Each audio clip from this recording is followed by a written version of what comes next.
Hello students, Hindi माध्यम से पढ़ाई करने वाले विद्यार्थियों के लिए मैं अभय कुमार इस वीडियो में 12वीं भौतिकी के अध्याय 4 गतिशील आवेश एवं चुंबकत्व के भाग 3 को पार्ट 3 को डिस्कस करने जा रहा हूँ, जिसका टॉपिक है वृत्ताकार धारावाही कुंडली के अक्ष पर स्थित किसी बिंदु पर चुंबकीय क्षेत्र का व्यंजक प्राप्त करना बायोट-सैवर्ट नियम का उपयोग कर। यह टॉपिक भी एक काफ़ी महत्वपूर्ण इम्पॉर्टेंट टॉपिक है, जिस पर आधारित दीर्घ उत्तरीय प्रश्न विभिन्न राज्यों के 12वीं बोर्ड की परीक्षाओं में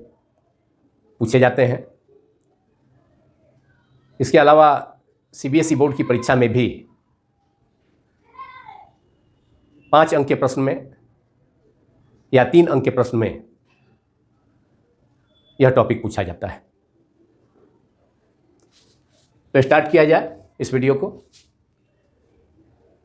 वृत्ताकार धारावाही कुंडली के अक्ष पर चुंबकीय क्षेत्र का व्यंजक प्राप्त करने के लिए एक धारावाही वृत्ताकार कुंडली पर विचार किया जाए। माना कि एक धारावाही वृत्ताकार कुंडली है जिसकी त्रिज्या कैपिटल आर है तथा उसके केंद्र O से x दूरी पर उसके अक्ष पर स्थित वृत्ताकार कुंडली के अक्ष पर स्थित बिंदु P है, जहाँ चुंबकीय क्षेत्र का व्यंजक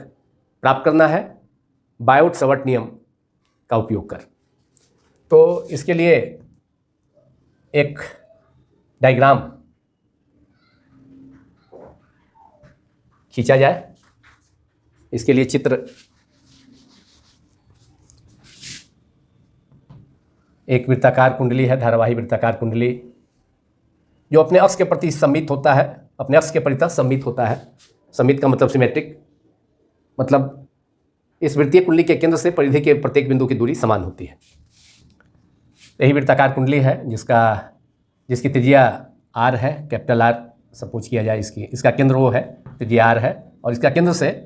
वृत्ताकार कुंडली का अक्ष क्या हो गया, इसके केंद्र से गुजरने वाली एक क्षैतिज रेखा खींची जाए तो वह वृत्ताकार कुंडली का अक्ष होगा। ये वृत्ताकार कुंडली का अक्ष है। इस पर स्थित बिंदु कोई P है, सपोज किया जाए P, जिसकी दूरी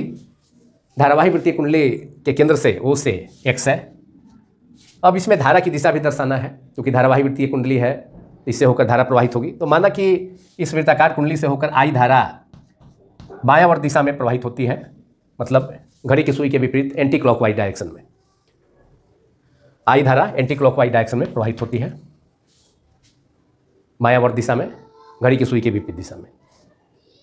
अब बायोट-सैवर्ट नियम का उपयोग इस धारावाही वृत्तीय कुंडली में करना है। तो बायोट-सैवर्ट नियम को पिछले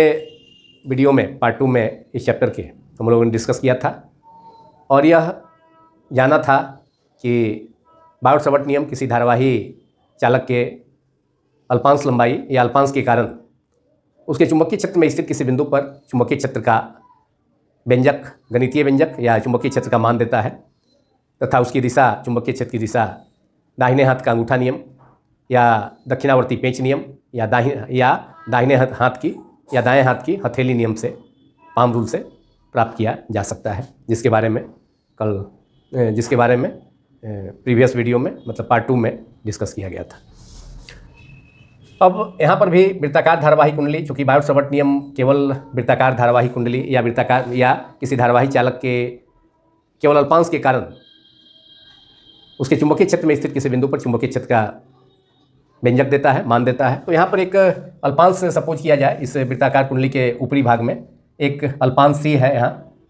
और इस C बहुत ही छोटा अल्पांश है। इसकी लंबाई सपोज किया जाए DL है, इसकी लंबाई DL है इस अल्पांश की, और ये परिधि के अनुरेख होगा। तो इस अल्पांश से P बिंदु की दूरी, मतलब अक्ष पर स्थित बिंदु की दूरी, इस P बिंदु को C बिंदु से, अल्पांश से P बिंदु को मिला दिया जाए तो यह दूरी सपोज किया जाए R है। माना कि यह दूरी अल्पांश C से, धारावाही वृत्तीय कुंडली के अल्पांश ऊपरी भाग में स्थित अल्पांश C से P बिंदु की दूरी, अक्ष पर स्थित बिंदु P की दूरी कितनी है, R है। अब CP रेखा मैं यहाँ पर जो चुंबकीय क्षेत्र P बिंदु पर होगा वह अल्पांश लंबाई DL तथा R दोनों के तल के, मतलब जिस तल में वृत्तीय कुंडली है उसके तल के लंबवत होगा। और चूंकि यहाँ धारा की दिशा वृत्तीय कुंडली में धारावाही लूप में एंटी क्लॉकवाइज है, बायावर्त दिशा में है, तो इसलिए दाहिने हाथ का नियम से अपनी उंगलियों को, चारों उंगलियों को धारा की दिशा में कर्ल किया जाए, मोड़ा जाए, बेंड किया जाए। तो अंगूठा ऊपर की ओर है, मतलब यहाँ पर धारावाही वृत्तीय कुंडली के कारण पी बिंदु पर, मतलब धारावाही अल्पांश सी के कारण पी बिंदु पर चुंबकीय क्षेत्र की दिशा वह डीएल तथा आर दोनों को, डीएल तथा आर अल्पांश क्षेत्र, अल्पांश लंबाई सदिश या अल्पांश सदिश, और जो आर जो सी से अल्पांश से पी बिंदु की दूरी है, इस रेखा के, मतलब इन दोनों को मिलाने वाली रेखा के क्या होगा, लंबवत होगा, बाहर की ओर होगा। तो सीपी के लंबवत होगा इसकी दिशा, सी के कारण चुंबकीय क्षेत्र की दिशा, इसको हम सपोज किया जाए डीबी, ये डीबी है, चुंबकीय क्षेत्र है, सीपी के लंबवत होगा, अल्पांश सी से पी को मिलाने वाली रेखा के लंबवत होगा, मतलब इस वृत्तीय धारावाही वृत्तीय कुंडली के तल के लंबवत होगा चुंबकीय क्षेत्र की दिशा इस अल्पांश के कारण, जो कि डीएल और आर दोनों के तल के, डीएल क्रॉस आर, मतलब डीएल तथा आर के सदिश गुणन की जो दिशा होगी वह डीएल और आर दोनों के, डीएल वेक्टर तथा आर वेक्टर, डीएल सदिश तथा आर सदिश दोनों के तल के लंबवत होगी सदिश गुणन से भी। तो ये दिशा पीएन दिशा में हो गया चुंबकीय क्षेत्र की दिशा डीबी, अल्पांश सी के कारण, जो कि सीपी के लंबवत होगा बाहर की ओर, मतलब ये बाहर की ओर होगा, मतलब ऊपर की ओर होगा। और इसका ठीक एक विपरीत अल्पांश यहाँ भी लिया जा सकता है, क्योंकि ये धारावाही वृत्तीय कुंडली अपने अक्ष के प्रति सममित होती है, इसलिए प्रत्येक धारावाही अल्पांश होगा उसका ठीक एक विपरीत अल्पांश भी होगा। तो उस अल्पांश को यहाँ सपोज किया जाए डी है, उसकी भी लंबाई उतनी ही होगी डीएल, और यहाँ से भी इससे पी बिंदु की दूरी, मतलब डीपी, डी से पी बिंदु को मिला दिया जाए,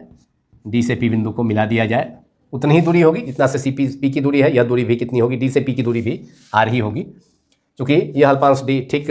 यह निचले भाग में, वृत्तीय धारावाही वृत्तीय कुंडली के निचले भाग में स्थित है, और ऊपर स्थित वृत्तीय कुंडली के ऊपर स्थित अल्पांश सी के ठीक विपरीत है। और इसके कारण पी बिंदु पर भी चुंबकीय क्षेत्र होगा, जिसकी दिशा फिर अल्पांश लंबाई डीएल तथा आर दोनों को मिलाने वाली रेखा के लंबवत होगी। तो ये मतलब डीपी, यह जो रेखा है डीपी है, यह दूरी भी कितनी होगी, उतनी ही होगी, आर ही होगी। तो इसके लंबवत होगा, लेकिन नीचे की ओर होगा। इसमें जो धारा की दिशा होगी, ये चुंबकीय क्षेत्र की दिशा होगी, ये नीचे की ओर होगी। इसके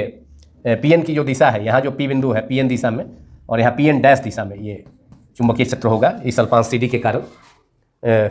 धारावाही कुंडली के अल्पांश डी के कारण, जिसकी लंबाई, इसकी भी लंबाई डीएल है, तो इसकी भी लंबाई डीएल ही है। तो इस अल्पांश क्षेत्र सदिश तथा आर दोनों को मिलाने वाली जो रेखा है, अल्पांश लंबाई डीएल तथा पी बिंदु को मिलाने वाली रेखा की दूरी कितनी है, आर है। तो इस रेखा डीपी के लंबवत होगा यहाँ पर चुंबकीय क्षेत्र की दिशा, ये नीचे की ओर दर्शाया गया है। अब ये इसे हम डीबी डैश सपोज कर लें, इसे डीबी डैश सपोज कर लें। डीबी वेक्टर था अल्पांश सी के कारण चुंबकीय क्षेत्र, जो सीपी के लंबवत था, ये सीपी के लंबवत है, सीपी रेखा के लंबवत है, मतलब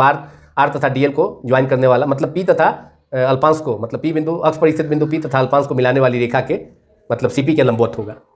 तो यह माना जाए कि यह उदक दिशा से, यह लंब पीएन दिशा में जो लंब है चुंबकीय क्षेत्र की दिशा, वह उदक दिशा से कितना कोण बनाती है। मान लिया जाए कि यह उदक दिशा वाई अक्ष के साथ, धनात्मक वाई अक्ष के साथ कितनी कोण बनाती है, वाई, मतलब वाई अक्ष के साथ ये कोण बनाता है फाई, चाहे अल्फा, सपोज करते हैं ये अल्फा कोण बनाता है। कौन? चुंबकीय क्षेत्र की दिशा पी बिंदु पर अभिलंबवत बाहर की ओर पीएन दिशा में, जो कि सीपी के लंबवत दिशा है, उसके तल के लंबवत, या वृत्तीय कुंडली के तल के लंबवत, या डीएल तथा आर दोनों के तल के लंबवत इसकी दिशा पीएन दिशा में होगी, बाहर की ओर, दाहिने हाथ का नियम से। तो यह पीएन जो अभिलंब है वह वाई की दिशा से कितना कोण बनाता है, अल्फा कोण बनाता है। तो इसलिए, और उसके साथ यह भी,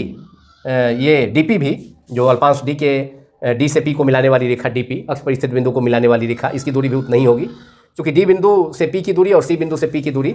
एक समान होगी, इसलिए कि अल्पांश डी भी सी के ठीक विपरीत है। तो अब यह यहाँ पर भी डाला गया जो अभिलंब होगा, कुंडली के तल पर लंबवत डाला गया लंब, मतलब जो डीपी के लंबवत होगा, डीपी मतलब अल्पांश लंबाई डीएल या अल्पांश सदिश डीएल तथा आर दोनों के तल के लंबवत होगा यहाँ चुंबकीय क्षेत्र की दिशा, डीबी डैश जिससे निरूपित किया गया है। और डीबी डैश और डीबी का मान समान होगा, क्योंकि दूरी भी समान है, अल्पांश की लंबाई भी, पी बिंदु अक्ष पर स्थित बिंदु की दूरी भी समान है दोनों अल्पांशों से, तथा दूरी भी समान है तथा अल्पांश की लंबाई भी समान है। इसलिए बायोट-सावर्त नियम से D B equal to mu naught by 4 pi I D L sine theta by R square. इसलिए डी बी डैश तथा डी बी दोनों का वैल्यू समान होगा। डी बी किसके कारण चुंबकीय क्षेत्र है? वृत्ताकार धारावाही वृत्तीय कुंडली वृत्ताकार कुंडली के ऊपरी भाग में स्थित अल्पांश सी, डीएल लंबाई के अल्पांश सी के कारण चुंबकीय क्षेत्र है, जिसकी दिशा सी पी के लंबवत, मतलब सी से पी बिंदु को मिलाने वाली रेखा, मतलब आर, जो दूरी आर के लंबवत, मतलब डीएल तथा आर दोनों के तल के लंबवत होगी, किधर? पी एन दिशा में ऊपर की ओर, और यहाँ पर नीचे स्थित अल्पांश ठीक विपरीत व्यासतः विपरीत व्यासतः विपरीत अल्पांश डी है सी का, जो कि कुंडली के धारावाही वृत्तीय कुंडली के निचले भाग में है। तो उसके कारण उस अल्पांश से पी को मिलाने वाली रेखा की दूरी भी उतनी ही होगी, आर ही होगी। और इस अल्पांश से इसके कारण अल्पांश डी के कारण, जो कि धारावाही कुंडली के ठीक निचले भाग में स्थित है, ठीक सी के विपरीत, तो उसके कारण चुंबकीय क्षेत्र की दिशा जो होगी वह डीपी के तल के, माने डीएल और आर, डीएल वेक्टर तथा आर वेक्टर दोनों के तल के लंबवत होगी, और उसे नीचे की ओर दिखाया गया है, पी एन डैश दिशा में दिखाया गया है, जो कि डीपी के लंबवत है। तो यह भी उधर दिशा से कितना कोण बनाएगा? यह भी उधर दिशा से उतना ही कोण बनाएगा। कितना? मतलब वाई अक्ष की दिशा से ये वाई डैश कर दें या माइनस वाई कर दें, तो उससे कितना कोण बनाएगा? जितना कोण ये बना रहा है, डीबी बना रहा है अल्फा, तो ये कोण भी उधर दिशा से अल्फा ही बनाएगा। यहाँ ध्यान रहे कि पी एन जो लंब है वह सी पी के लंबवत है, वह सी पी के लंबवत है, मतलब ये डीएल तथा आर को ज्वाइन करने वाले डीएल तथा पी बिंदु, अल्पांश सी तथा पी बिंदु को मिलाने वाली रेखा सी पी के, मतलब आर के और आर वेक्टर के और डीएल वेक्टर दोनों के तल के लंबवत है, मतलब कुंडली के तल के लंबवत है बाहर की ओर, तो सीपी के लंबवत और यहाँ डीपी के लंबवत। तो उधर दिशा से ये कोण बना रहा है अल्फा, उधर दिशा के लंबवत नहीं है, इसके लंबवत है, सीपी के लंबवत है। ये कोण अल्फा है, तो ये कोण क्या हो जाएगा? क्योंकि यहाँ पर सीपी के लंबवत पीएन है, तो टोटल एंगल कितना हो जाएगा? ये टोटल एंगल 90, और उसमें भी अब डीपी का मतलब डीबी का मतलब पीएन दिशा में अभिलंब डाले गए, अभिलंब की दिशा में ये चुंबकीय क्षेत्र है अल्पांश सी के कारण, तो ये उधर दिशा से अगर कोण इसका अल्फा बनता है, तो ये कोण बचा हुआ कोण कितना हो जाएगा? सीपी से, सीपी दूरी जो आर है उससे कोण कितना बनेगा? 90 माइनस अल्फा, ये कोण बनेगा 90 डिग्री माइनस अल्फा।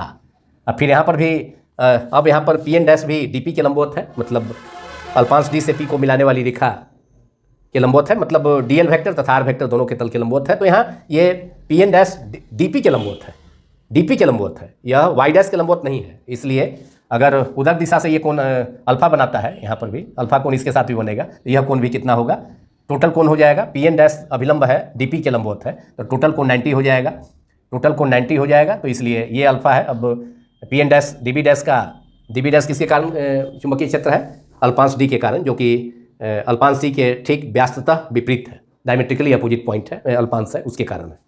तो ये एंगल भी कितना हो जाएगा? टोटल एंगल तो माने पी एन डैश लंब है डीपी के, और उसमें ये एंगल अल्फा है, तो रिमेनिंग एंगल कितना हो जाएगा? 90 डिग्री माइनस अल्फा यहाँ पर भी। तो मैं समझता हूँ कि यह डायग्राम, यह चित्र, जो कि धारावाही वृत्तीय कुंडली के अक्ष पर स्थित किसी बिंदु पी पर, जो कि वृत्तीय कुंडली के केंद्र ओ से x दूरी पर स्थित है, वहाँ चुंबकीय क्षेत्र मालूम करना है। तो यह निश्चित रूप से आप सभी को स्पष्ट होगा, क्लियर होगा, ऐसा मेरा मानना है। अब डीबी को दो परस्पर लंबवत घटक में एक और एक्सिस ले लिया जाए, इसको मतलब जो ओपी रेखा है उसके अनुरेख इसको और आगे बढ़ा दिया जाए। तो इधर चूँकि यहाँ पर डीबी उधर दिशा वाई के साथ अल्फा कोण बनाता है, तो इसलिए इसका डीबी का को दो घटकों में, दो परस्पर लंबवत घटकों में वियोजित किया जा सकता है। एक घटक डीबी एक्स होगा, जो कि ओपी के अनुरेख होगा, अक्ष के अनुरेख होगा, वृत्तीय कुंडली के वृत्ताकार धारावाही कुंडली के अक्ष के अनुरेख होगा, तथा दूसरा उसका लंबवत होगा घटक। तो एक डीबी एक्स इधर होगा, प्रत्येक अवयव के प्रत्येक एलिमेंट के कारण डीबी एक्स, ये होगा डीबी एक्स, एक्स अक्ष के अनुरेख, डीबी एक्स हो गया, एक्स घटक हो गया डीबी का। उसी ढंग से डीबी डैश का भी, डीबी डैश धारावाही वृत्तीय कुंडली के निचले भाग में स्थित अल्पांश डीएल लंबाई, उतना ही लंबाई का अल्पांश, आइडेंटिकल यानी सदृश अल्पांश है सी के, उसके कारण पी बिंदु पर चुंबकीय क्षेत्र है पी एन डैश दिशा में, जो कि डीपी के मतलब डी से अल्पांश से पी को मिलाने वाली रेखा जिसकी दूरी आर है, उसके क्या है? लंबवत है पी एन डैश दिशा में। तो उसके कारण भी डीबी डैश के कारण भी डीबी डैश को भी दो घटकों में वियोजित किया जा सकता है। एक एक्स घटक हो जाएगा डीबी एक्स डैश, जो कि एक्स अनुरेख होगा डीबी एक्स डैश, और दूसरा हो जाएगा डीबी वाई डैश। और डीबी वाई डैश और डीबी, चूँकि डीबी डैश और डीबी तथा डीबी डैश मतलब धारावाही वृत्तीय कुंडली के दोनों व्यासतः विपरीत अल्पांशों सी तथा डी के कारण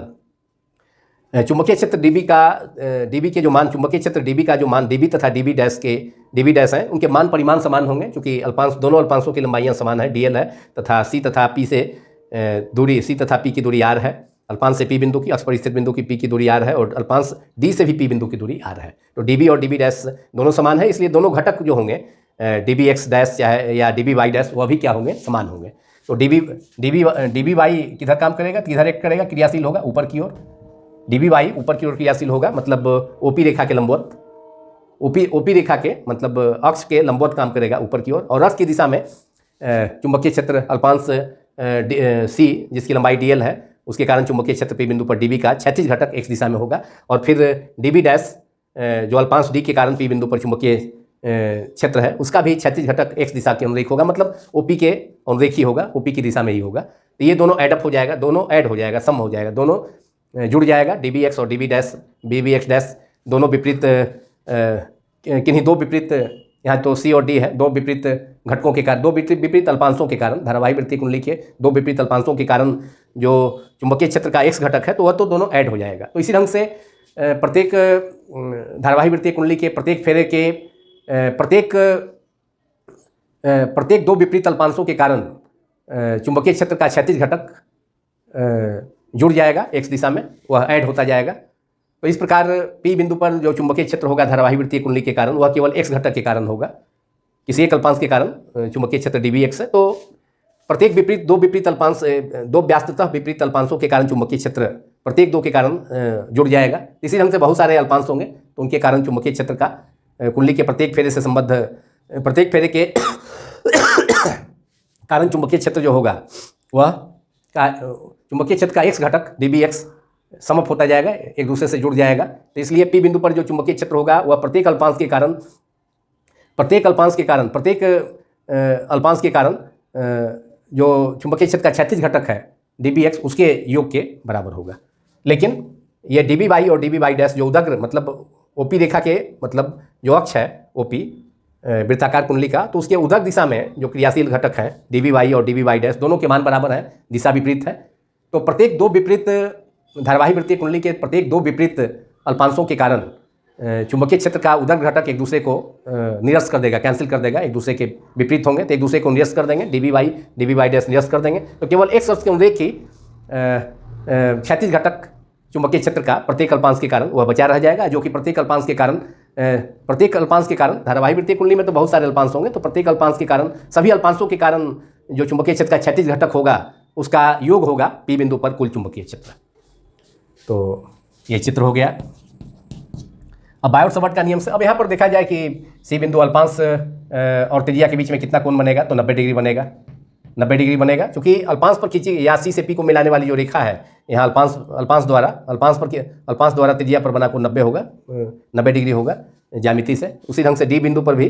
अल्पांश के द्वारा जो बना हुआ कोण होगा, या डी से पी को मिलाने वाली रेखा द्वारा जो डी बिंदु पर कोण बनेगा, रेडियस के साथ जो कोण बनेगा वह 90 डिग्री होगा, क्योंकि वृत्त की त्रिज्या परिधि पर लंब होती है। तो अल्पांश परिधि के अनुरेख है, तो अल्पांश द्वारा डीएल के द्वारा त्रिज्या के साथ कितना, डीएल तथा आर के बीच का कोण कितना होगा 90, डी बिंदु पर भी उतना ही होगा, 90 डिग्री ही होगा, डी बिंदु पर भी उतना ही होगा, 90 डिग्री ही होगा। यहाँ पर भी, यहाँ भी 90 होगा, डीएल तथा आर के बीच का कोण। ये चित्र है। अब बायोट-सावर्ट नियम का उपयोग कर दिया जाए। बायोट-सावर्ट नियम का उपयोग करके अल्पांश सी के कारण, कोई अल्पांश सी के कारण हम निकाल लेते हैं चुंबकीय क्षेत्र पी बिंदु पर, जिसकी दिशा पी एन दिशा में बाहर की ओर दी है, जो कि सी पी अल्पांश से पी को मिलाने, अक्ष परिस्थित बिंदु पी को मिलाने वाली रेखा के लंबवत है, बाहर की ओर दर्शाया गया है पी एन दिशा में। तो और आई धारा प्रवाहित हो रही है किधर, दक्षिणावर्त दिशा में, इस धारावाही वृत्तीय कुंडली से। तो माना कि, अब आप लोग नोट करें, फिगर को हमने एक्सप्लेन कर दिया, उम्मीद है आप सभी को समझ में आया होगा। माना कि धारावाही वृत्तीय कुंडली या धारावाही वृत्तीय लूप कहा जा सकता है, कुंडली की त्रिज्या कैपिटल आर है और इसके केंद्र से की त्रिज्या, इसकी त्रिज्या कैपिटल आर है, धारावाही वृत्तीय कुंडली की त्रिज्या कैपिटल आर है, इसके केंद्र, और इससे आई धारा दक्षिणावर्त दिशा में प्रवाहित होती है। धारावाही वृत्तीय कुंडली आर के से होकर विद्युत धारा आई बायावर्त दिशा में, एंटी क्लॉकवाइज दिशा में प्रवाहित होती है, घड़ी की सुई के विपरीत दिशा में से होकर विद्युत धारा आई बायावर्त दिशा एंटी क्लॉकवाइज, घड़ी की सुई की विपरीत दिशा, दक्षिणावर्त हो गया घड़ी की सुई की दिशा में, क्लॉकवाइज बायावर्त दिशा एंटी क्लॉकवाइज डायरेक्शन में प्रवाहित होती है तथा धारावाही वृत्तीय कुंडली के केंद्र से तथा इसके केंद्र से r दूरी पर स्थित बिंदु, इसके केंद्र से x दूरी, ये दूरी हमने x लिया है। r दूरी अल्पांश c से p बिंदु की दूरी है, अल्पांश d से p बिंदु की दूरी उतनी ही होगी, r ही होगी, तथा इसके केंद्र o से x दूरी पर स्थित बिंदु p पर चुंबकीय क्षेत्र का कुल व्यंजक, चुंबकीय क्षेत्र का कुल व्यंजक, कुल चुंबकीय क्षेत्र का व्यंजक जो कि b होगा, कैपिटल B होगा। चुंबकीय क्षेत्र अल्पांश के कारण चुंबकीय क्षेत्र dB होगा। चुंबकीय क्षेत्र कैपिटल B का व्यंजक प्राप्त करना है, जिसे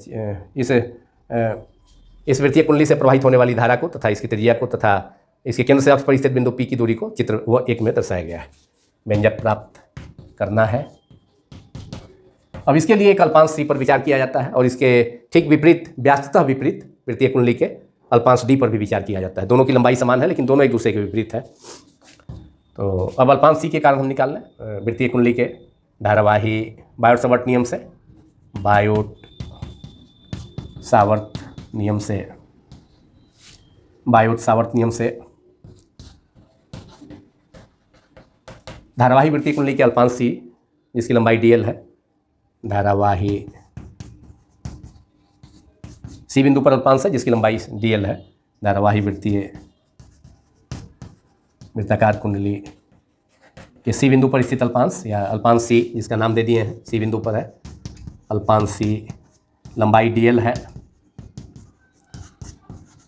के कारण अक्ष पर स्थित बिंदु P, अक्षीय बिंदु P पर, इसके अक्ष पर स्थित बिंदु P पर, इसके का मतलब वृत्तीय कुंडली के अक्ष पर स्थित बिंदु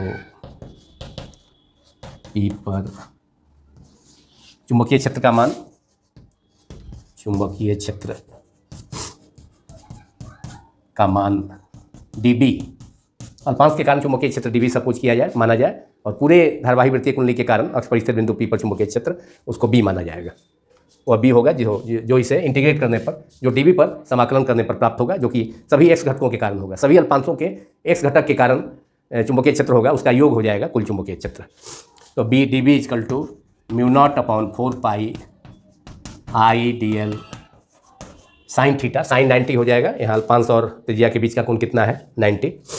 साइन 90 बाई, और अल्पांश से P बिंदु की दूरी CP दूरी कितनी है, R है, और साइन 91 हो जाएगा, इसलिए केवल यहाँ IDL/R², क्योंकि साइन थीटा साइन 91 होगा, इसलिए यहाँ पर साइन 90 सीधे यहाँ पर IDL/R², साइन 90 का वैल्यू 1 हो जाएगा, इसलिए साइन 90 यहाँ नहीं लिखा जा रहा है। ये हो गया इक्वेशन नंबर 1।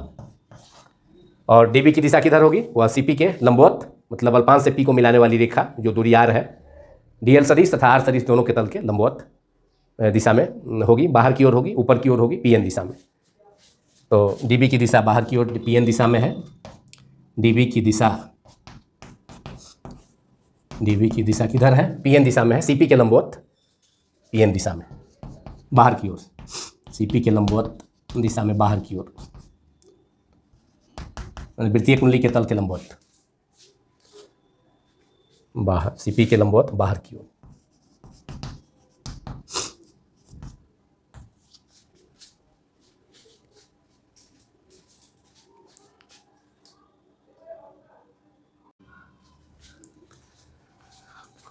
अब चूंकि प्रत्येक अल्पांश, जैसे अल्पांश C है तो उसके कारण P बिंदु पर चुंबकीय क्षेत्र PN दिशा में दिखाया गया है, CP के लंबवत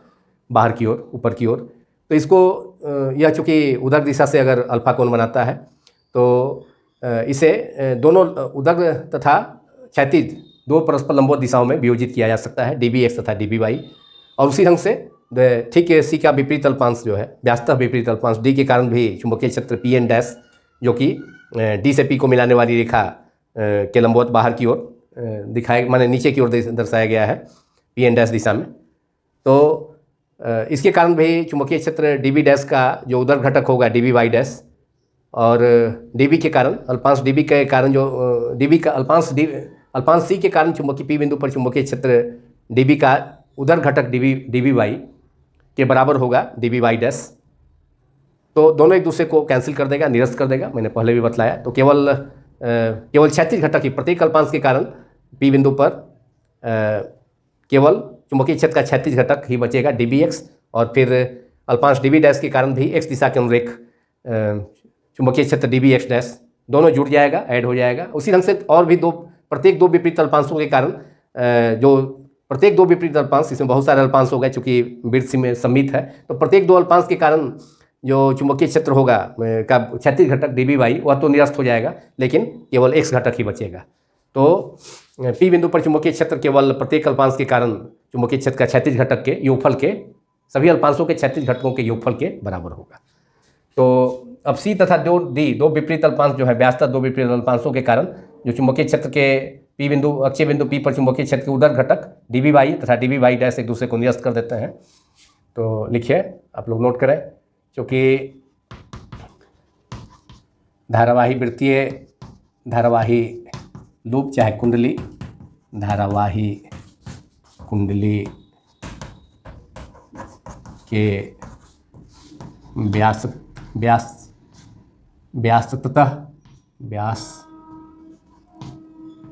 डायमेट्रिकली व्यासतः दो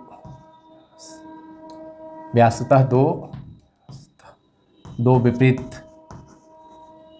व्यासतः हो गया तो दो विपरीत हो ही जाएगा, C तथा D, दो विपरीत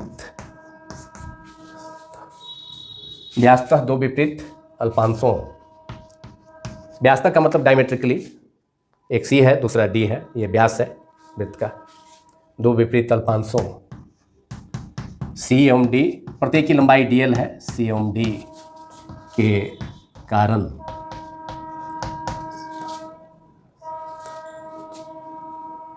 कारण चुंबकीय क्षेत्र का घटक dB बाई उदर घटक, मतलब अक्ष के अनुरेख OP के लंबवत जो घटक है, OP जो अक्ष है उसके लंबवत घटक dB बाई के कारण अक्ष कुंडली के अक्ष OP के लंबवत दोनों उदर घटक dB बाई एवं dB डैश उदर घटक dB बाई एवं dB वाई डैश एक मान में बराबर है, एक दूसरे के दिशा में विपरीत है, एक दूसरे को निष्फल या निरस्त कर देते हैं, निरस्त कर देते हैं।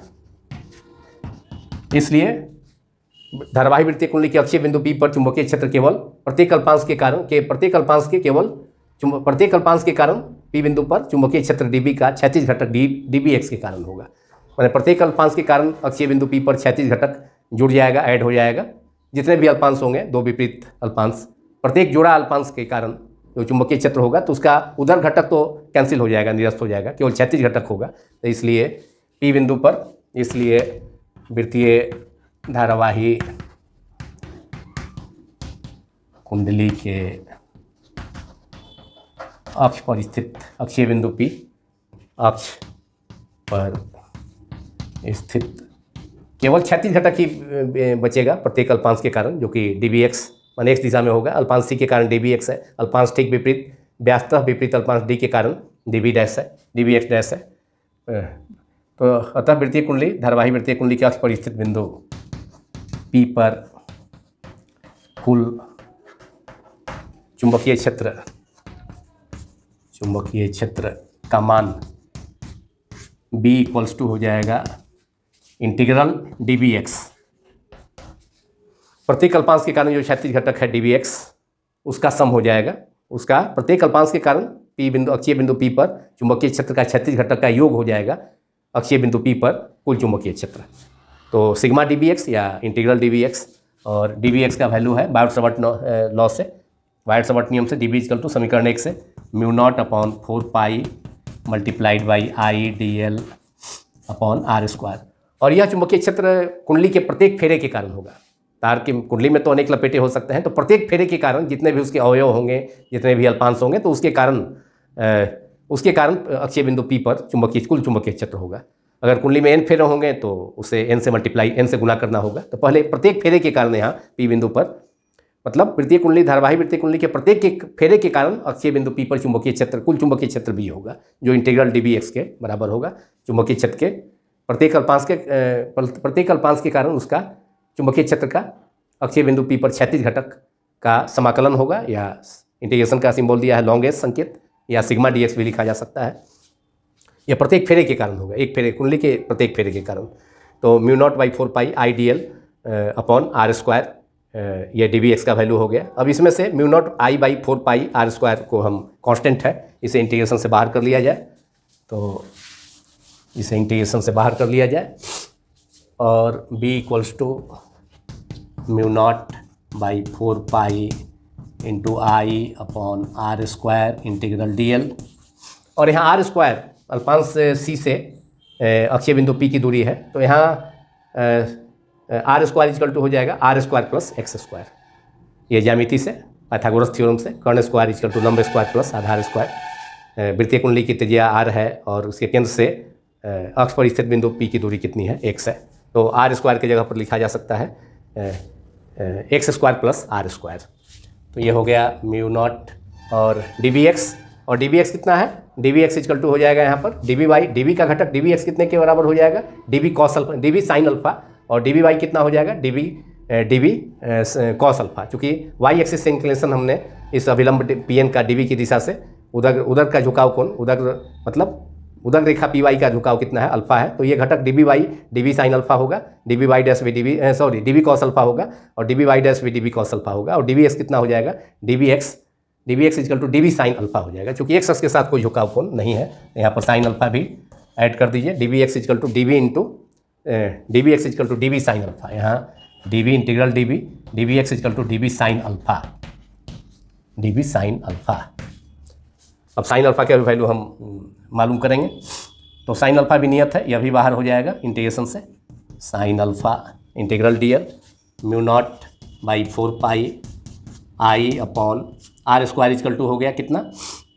आर स्क्वायर, पहला भी आर स्क्वायर रहने दिया जाए, ऐसे A square plus B square, small R square equal to capital R square plus X square हो जाएगा ज्यामिति से। और साइन अल्फा का वैल्यू यहाँ से साइन अल्फा, ये एंगल अल्फा है, ये एंगल अल्फा, ये 90 माइनस अल्फा, तो ये फिर से अल्फा होगा, 90 माइनस अल्फा प्लस अल्फा, क्योंकि ये एंगल भी यहाँ पर अक्ष क्षैतिज दिशा OP, मतलब अक्ष पर स्थित अक्षीय रेखा OP के लंबवत है y एक्सिस, तो कुल कोण कितना होगा 90 माइनस अल्फा और प्लस अल्फा मिलके 90, तो ये अल्फा हो जाएगा। तो साइन अल्फा इक्वल टू लंब बटा कर्ण, तो लंब हो जाएगा r और कर्ण हो जाएगा स्मॉल r। तो साइन अल्फा हो गया कितना, इस कोण के सामने अल्फा, ये भी अल्फा कोण हो जाएगा, तो इसके सामने की भुजा ये लंब है r होगी, r कर्ण हो जाएगा small r। Integral DL equal to पूरा जितने भी अल्पांश हैं धारावाही लूप में सबका योग कितना हो जाएगा, पूरे धारावाही वृत्तीय कुंडली की परिधि, तो वह हो जाएगा कितना 2 pi r। Integral DL equal to 2 pi r, पूरे वृत्तीय कुंडली की परिधि प्रत्येक फेरे के लिए 2 पाई r। अब इसे 2 स्टेप और सिंप्लीफाई करेंगे तो हमारा व्यंजक प्राप्त हो जाएगा धारावाही वृत्तीय कुंडली के कारण उसके अक्षीय बिंदु पर। तो अब यहाँ पर b equals to mu naught I upon 4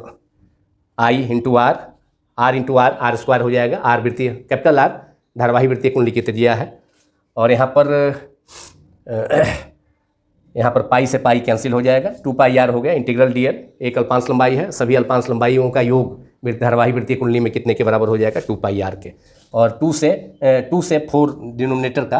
हर का 4 कैंसिल होकर 2 बचेगा, तो ऊपर बच क्या गया mu naught I r into R square upon 2r3, mu naught I r square capital R square जो कि वृत्त की त्रिज्या है, और 2r3 r square into are, जो कि साइन अल्फा का वैल्यू यहाँ से साइन अल्फा इस त्रिभुज में OPC में साइन अल्फा इक्वल टू लंब बटा कर्ण, तो लंब हो जाएगा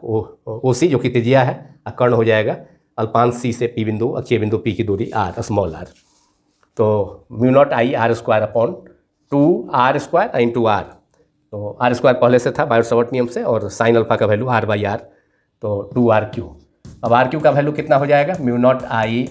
r स्क्वायर अपॉन 2, r स्क्वायर का वैल्यू तो हमने बतलाया यहाँ पर C P square equal to O C square plus C P square, ज्यामिति ओ पी स्क्वायर, ज्यामिति से पाइथागोरस थ्योरम से। तो आर स्क्वायर हो गया capital R square plus X square, इसलिए R equal to R square plus X square power half. Half का मतलब क्या होता है? स्क्वायर रूट होता है। अब इसका पावर 3 कर देंगे, यहाँ पर क्यू है तो पावर 3 करना होगा, मतलब 2r स्क्वायर 2 यहाँ हो जाएगा आर क्यू का वैल्यू, आर स्क्वायर का हो जाएगा value X square plus X square, R square plus X square equal to R square, और आर का value X R square plus X square root under मतलब पावर हाफ, और उसका power 3 है क्योंकि आर क्यू हो गया है, तो इसका पावर 3/2 हो जाएगा। यही अभिष्ट व्यंजक है। प्रत्येक फेरे, धारावाही वृत्तीय कुंडली के प्रत्येक फेरे के कारण, तार के प्रत्येक फेरे के कारण यह चुंबकीय क्षेत्र का, यह चुंबकीय समीकरण नंबर 2, यह अक्षीय बिंदु P पर धारावाही वृत्तीय कुंडली के प्रत्येक फेरे के कारण उसके अक्षीय बिंदु P पर चुंबकीय क्षेत्र का व्यंजक है। लेकिन यदि कुंडली में, वृत्ताकार कुंडली में लपेटों की संख्या कितनी हो, n हो, यदि यह अभिष्ट व्यंजक है प्रत्येक फेरे के कारण, अभिष्ट व्यंजक है जो हमें प्राप्त करना था, अभिष्ट व्यंजक है, एग्जाम में लिखा जा सकता है। यह अभिष्ट व्यंजक है धारावाही वृत्तीय कुंडली के प्रत्येक फेरे के कारण उसके अक्ष पर स्थित किसी बिंदु P पर चुंबकीय क्षेत्र का व्यंजक है। परंतु यदि वृत्तीय कुंडली में, यदि वृत्तीय धारावाही कुंडली में, धारावाही कुंडली में तार के लपेटों की संख्या n हो, तार के लपेटों की संख्या n हो, तो सभी n फेरे के कारण, धारावाही वृत्तीय कुंडली के सभी फेरे, n फेरे के कारण उसके अक्षीय बिंदु, वृत्तीय कुंडली के अक्षीय बिंदु P पर, अक्ष पर स्थित बिंदु P पर चुंबकीय क्षेत्र कितना हो जाएगा? B इजकल टू, केवल n से मल्टीप्लाई कर देंगे, mu naught n I R square upon 2 R square plus X square 3/2, और यह समीकरण 3 होगा जो अंतिम व्यंजक है, फाइनल व्यंजक है धारावाही वृत्तीय कुंडली के कारण उसके अक्ष पर स्थित बिंदु पर चुंबकीय क्षेत्र का व्यंजक है। अब यहाँ पर अगर x का वैल्यू 0 कर दिया जाए, x क्या है? धारावाही वृत्तीय कुंडली के केंद्र से अक्ष पर स्थित बाहर स्थित बिंदु P की दूरी है। अगर x 0 कर दिया जाए तो ये P बिंदु केंद्र पर आ जाएगा, तो केंद्र पर चुंबकीय क्षेत्र का मान हो जाएगा जो हमने पिछले वीडियो में ऑब्टेन किया था। यदि x इक्वल टू 0, तो ये एक्सप्रेशन वैसा ही आ जाएगा जैसा कि वृत्तीय कुंडली के केंद्र पर बायोट-सावर्त नियम का उपयोग करके डायरेक्ट निकाले थे। x 0 कर देंगे तो mu not an I R square, और नीचे में यहाँ पर x 0 हो गया तो आर स्क्वायर 3/2 आर क्यू, तो N I R square upon 2 R cube, नीचे में केवल आर क्यू बचेगा क्योंकि x 0 हो गया, केंद्र से P बिंदु की दूरी x 0 हो गया, तो 0 हो गया तब ना P बिंदु कहाँ हो जाएगा? केंद्र पर हो जाएगा, तब धारावाही वृत्तीय कुंडली के केंद्र पर चुंबकीय क्षेत्र हो जाएगा। तो आर स्क्वायर का पावर 3/2, आर स्क्वायर से का पावर हाफ मतलब r हो गया, आर स्क्वायर का हाफ का मतलब वर्गमूल, तो केवल r हो गया, उसका power 3 2 R cube, R square से एक आर स्क्वायर 2 पावर कैंसिल हो गया तो एक पावर बचा है, तो हमें एक्सप्रेशन आ गया म्यू जीरो सॉरी यहाँ म्यू जीरो एन आई अपॉन 2r, जो कि धारावाही वृत्तीय कुंडली के केंद्र पर चुंबकीय क्षेत्र का व्यंजक होता है, जिसको हमने पिछले वीडियो में ही पार्ट 2 में डिस्कस किया था। अब चुंबकीय क्षेत्र B का केंद्रों से धारावाही वृत्तीय कुंडली के केंद्र से दूरी बढ़ने के साथ जो चुंबकीय क्षेत्र का परिवर्तन होगा उसको ग्राफ से भी दर्शाया जा सकता है। यहाँ स्पष्ट है कि जब x बराबर 0 है तो यहाँ पर चुंबकीय क्षेत्र B इक्वल टू केंद्र पर mu not an I by 2r, यह अधिकतम मान होगा, इसलिए कि इस सिचुएशन में x का वैल्यू 0 है तो डिनोमिनेटर का जो वैल्यू है वह न्यूनतम है जब x इक्वल टू 0 है केंद्र पर। अब x का वैल्यू कुछ भी बढ़ेगा केंद्र से, जैसे ही दूर जाएंगे, इधर दाईं ओर जाए चाहे बाईं ओर जाए, प्लस x की दिशा में या माइनस x की दिशा में, तो हर का मान बढ़ेगा। x का कुछ भी वैल्यू होगा तो डिनोमिनेटर का वैल्यू बढ़ेगा, जब डिनोमिनेटर का वैल्यू, डिनोमिनेटर हर का वैल्यू बढ़ेगा तो अंश में b है, लेफ्ट हैंड साइड में क्या है? चुंबकीय क्षेत्र का वैल्यू घटेगा। तो केंद्र पर चुंबकीय, धारावाही वृत्तीय कुंडली के केंद्र पर चुंबकीय क्षेत्र का मान महत्तम होता है, लेकिन केंद्र से दाईं ओर मतलब धनात्मक एक्स की दिशा में या बाईं ओर ऋणात्मक एक्स की दिशा में जाने पर, मतलब दूरी के साथ परिवर्तन B में होगा, चुंबकीय क्षेत्र में होगा। केंद्र से दूर जाने पर दूरी में परिवर्तन होगा, जिसको ग्राफिकली हम दर्शा सकते हैं इस ग्राफ से, जो B तथा R के बीच में ग्राफ से हम इस परिवर्तन को चुंबकीय क्षेत्र B का धारावाही वृत्तीय कुंडली के कारण चुंबकीय क्षेत्र बी का दूरी के साथ परिवर्तन को दिखा सकते हैं। ये सेंटर पर है, बी ओ पर है, इसको ओ को ऑरिजिन मान लिया जाए तो इधर हो जाएगा, इसको सेंटर पर मान लिया जाए ओ को तो इधर हो जाएगा -x और इधर हो गया +x, दाईं ओर धनात्मक x अक्ष दिशा और इधर ऋणात्मक x अक्ष दिशा, माने x के बढ़ने की दिशा और इधर भी बढ़ने की दिशा, दोनों साइड में केंद्र से। तो केंद्र पर तो ये वैल्यू जो है सबसे मैक्सिमम होगा। अब दोनों ओर जाने पर ये घटेगा, केंद्र से दाईं ओर x का मान बढ़ने पर भी ये घटेगा और इन्फिनिटी पर जा करके जब r = 0 x = इन्फिनिटी हो जाएगा तो उस सिचुएशन में चुंबकीय क्षेत्र b का वैल्यू क्या हो जाएगा, घट के एकदम b एकदम आ जाएगा 0 पर, ये 0 पर आ जाएगा इन्फिनिटी पर। तो इस ढंग से b का r के साथ वेरिएशन को दर्शाया गया है। चुंबकीय क्षेत्र b का धारावाही वृत्तीय कुंडली के कारण चुंबकीय क्षेत्र उसके अक्ष पर स्थित बिंदु p पर चुंबकीय क्षेत्र का परिवर्तन धारावाही वृत्तीय कुंडली के कारण चुंबकीय क्षेत्र उत्पन्न चुंबकीय क्षेत्र का दूरी के साथ केंद्र से धारावाही वृत्तीय कुंडली का केंद्र O से दूरी में परिवर्तन के साथ चुंबकीय क्षेत्र का मान भी, जैसे O से हम दाईं ओर जाते हैं, केंद्र पर तो मैक्सिमम हो गया, ये मैक्सिमम वैल्यू है, ये बी मैक्सिमम है, चुंबकीय क्षेत्र का मान महत्तम है। कहाँ पर महत्तम होगा, ये O सेंटर है, ये केंद्र पर, ये केंद्र है वृत्तीय कुंडली का केंद्र पर, सेंटर पर महत्तम है। लेकिन सेंटर से आप अगर धनात्मक x अक्ष दिशा में जाएं या बाईं ओर जाए ऋणात्मक x अक्ष दिशा में, तो दोनों स्थितियों में दूरी में परिवर्तन के साथ, दूरी बढ़ने के साथ चुंबकीय क्षेत्र में भी कमी आ रही है और इन्फानाइट डिस्टेंस पर जाकर के क्या होगा, अनंत दूरी पर जब x अनंत हो जाएगा तो वहाँ पर चुंबकीय क्षेत्र का वैल्यू भी क्या हो जाएगा, चुंबकीय क्षेत्र अनंत पर चुंबकीय क्षेत्र घट करके 0 हो जाएगा, जो कि इस ग्राफ से क्लियर है। ये चित्र 2 हो गया, जिसमें कि चुंबकीय क्षेत्र B का धारावाही वृत्तीय कुंडली के कारण उत्पन्न चुंबकीय क्षेत्र B का दूरी के साथ परिवर्तन को दर्शाया गया है। अब इसी ग्राफ के साथ यह वीडियो समाप्त होता है। यदि यह वीडियो आप सभी को पसंद आया हो तो इसे लाइक करें, दूसरों से शेयर करें तथा सब्सक्राइब करना न भूलें। यह एक बार फिर से याद दिलाते हुए कि यह टॉपिक धारावाही वृत्तीय कुंडली के केंद्र पर चुंबकीय क्षेत्र का व्यंजक बायोट-सावर्त नियम का उपयोग कर एक बहुत ही महत्वपूर्ण टॉपिक है, जिसे सभी 12वीं बोर्ड की